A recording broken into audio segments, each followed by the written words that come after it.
Hi guys! Good morning po! Shout out po sa lahat! Ngayon guys ay January po mga palangga. January, pag sa mga businesswoman, businessman, ganun, may mga hanap buhay, mga negosyante, ayun, kailangan na nating mag-renew ng ating mga business permit. Ayun, guys, wag na nating antayin na mayroon pa tayong may mag-check pa doon sa tindahan natin kung may business permit ba tayo. Wag na nating antayin 'yan. Kaya dahil yan kabuhayan natin, ayan, kailangan lang talaga natin ng mag-renew na sa ating mga business permit. Ngayon kasi, ang gagawin ko, yung sa tracking ko naman, aayusin ko po yung aking business permit. Ayan. Dahil yung aking tracking ay need ko pong mag-renew ng business permit.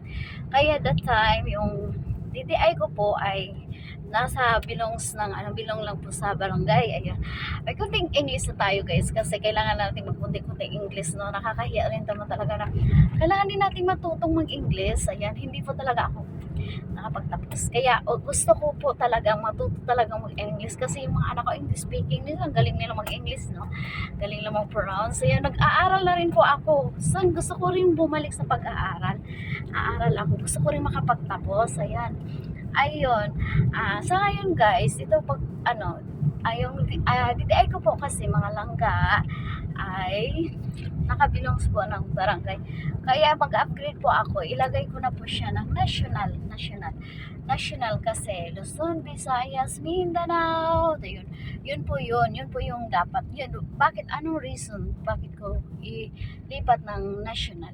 Dahil kahit magpunta kahit saan magpunta, kaya dapat national po talaga. National po talaga yung DTI natin. Kaya mga ka-businessman, mga businesswoman, ganun, ayun, mag-renew na po kayo ng ating mga business permit kasi parang sobrang huwag na nating antayin, huwag tayong maging pasaway.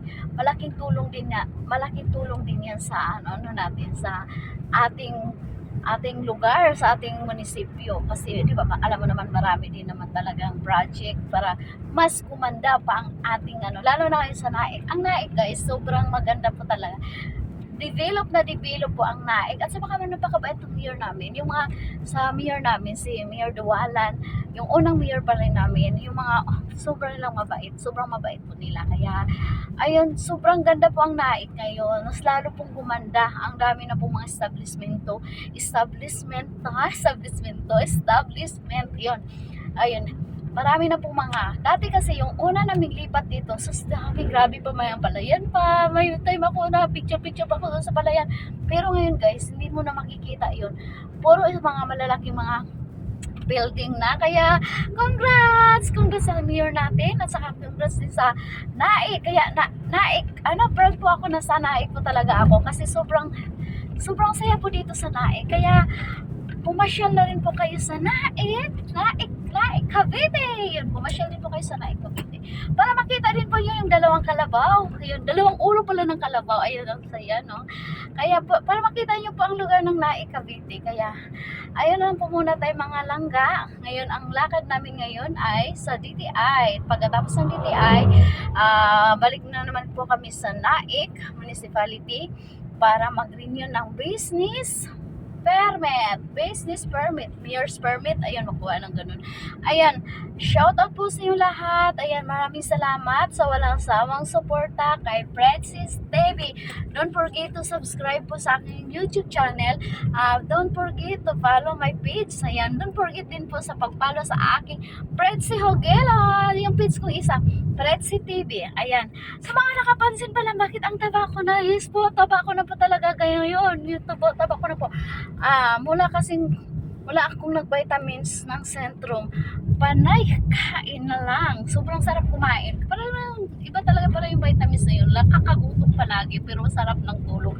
Ayan, shout out po sa inyo lahat. Ingat po kayong lahat. Ingat, ang bilbil ko naman ay nakita ba nyo? Hayaan nyo na po yung bilbil na yan. Shout out pa. Bye bye po. Bye bye. Ingat. God bless us all. Bye bye.